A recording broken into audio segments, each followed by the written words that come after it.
Howdy folks, it's the first week of August 2026, and welcome to This Week in the West. I'm Seth Spillman, broadcasting from the National Cowboy and Western Heritage Museum in Oklahoma City. On this podcast, we share stories of the people and events that shape the history, art, and culture of the American West, and those still shaping it today. It was 1956, and Cotton Rosser was lying in a heap on the ground, both legs broken after a horrible accident with a power auger at his ranch. He was rushed to the hospital. Doctors saved his legs from amputation, but told him he'd never walk again. The promising career for one of the country's best young rodeo cowboys looked like it was over. His friends in the rodeo world held a benefit to help with his bills and set him up for his post-rodeo life. But for Rosser, there was no post-rodeo anything. He just changed his focus and became one of the sport's greatest showmen and innovators. We remember him during the week of his birth, August 5th, 1928. Attend any rodeo nearly 100 years after Cotton Rosser was born, and you can still see his fingerprints all over it. The spectacles of modern-day rodeos, thunderous music, patriotic pageantry, perfectly timed spotlights are all part of Rosser's legacy. Rosser believed rodeo wasn't just a competition, it was a show. He grew up in California with a simple dream, to become a rodeo cowboy. Rosser attended California Polytechnic State University in San Luis Obispo, where he studied animal science while competing on one of the country's strongest collegiate rodeo teams. Rosser excelled in multiple events, winning the Intercollegiate All-Around Championship and the Saddle Bronc riding title in 1950. While Rosser competed there, Cal Poly developed into one of the nation's premier collegiate rodeo programs, winning dozens of national championships. After college, Rosser stepped into the professional ranks, competing in every major rough stock event. In 1951, he captured the prestigious All-Around Championship at the Grand National Rodeo in San Francisco. By every measure, Rosser appeared destined for a long career as one of rodeo's top competitors. But then came the accident. Determined to remain part of the sport he loved, Rosser purchased the Flying U Rodeo Company, one of the nation's oldest rodeo livestock companies. Rather than simply providing bucking horses and bulls, he envisioned something much larger. He wanted to create an entire rodeo experience.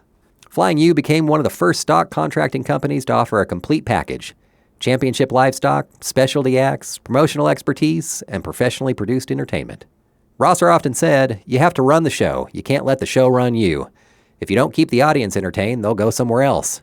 Looking for inspiration, Rosser studied anything that drew a crowd: circuses, ice skating shows, Broadway musicals, and Hollywood premieres. He introduced dramatic lighting, synchronized music, patriotic tributes, and elaborate grand entries that made rodeo feel larger than life. His opening ceremonies became legendary at events like the National Finals Rodeo, the Reno Rodeo, the Houston Livestock Show and Rodeo, and the Grand National Rodeo in San Francisco.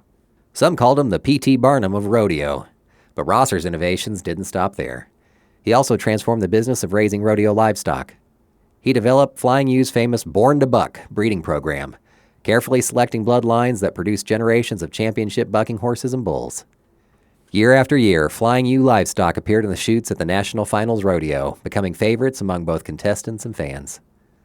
Under Rosser's leadership, Flying U grew into a stock contracting giant, producing more than 50 rodeos every year, while remaining the oldest continuously operating rodeo livestock company in the United States. Rosser's greatest gift may have been recognizing that rodeo could appeal to the general public, not just those with roots in ranching. His philosophy of marketing the sport focused on ensuring that first-time spectators would feel welcome rather than confused, and that any kid in the crowd from any part of the country would leave wanting to be a cowboy or cowgirl. His work with youth also saw Rosser play an important role in bringing organized high school rodeo to California and in helping establish state associations that gave thousands of young people an opportunity to compete. When the founders of the Professional Bull Riders, or PBR, set out to create a new sports entertainment brand in the 1990s, they looked closely at what Cotton Rosser had already accomplished. PBR co-founder Cody Lambert later described Rosser as a pioneer who wasn't afraid to try something new, praising his ability to combine authentic Western traditions with first-class entertainment. Rosser has been honored over and over again by the rodeo world. Here at the Cowboy, he's a member of the National Rodeo Hall of Fame, PBR's Heroes and Legends, and a recipient of the prestigious Ben Johnson Award for people who have contributed to the growth and benefit of the sport. At the Reno Rodeo, where his productions made him famous, a bronze statue now stands outside the arena, honoring the man whose larger-than-life personality became part of the event's identity. Reflecting on his career later in life, he said, "I never imagined my rodeo career would be like this. I'm the richest guy in the world with memories and friends. I've loved every minute of the rodeo business, and I would do it all over again." Cotton Rosser died at his home on June 22, 2022. He was 93 years old. And with that, we'll exit the spotlight on another episode of This Week in the West. Our show is produced by Chase Spivey and written by Mike Kaler. Follow us and rate us on Apple Podcasts or wherever you hear us. That'll help us reach more people. Come visit us in Oklahoma City. You can buy tickets online at thecowboy.org/tickets. Got a question or a suggestion? Drop us an email at podcast@thecowboy.org. We leave you today with the words of Reno Rosser, Vice President of Flying U Rodeo Company and one of Cotton's 5 children. I would say he's by far the greatest innovator that the Western sports industry has ever seen.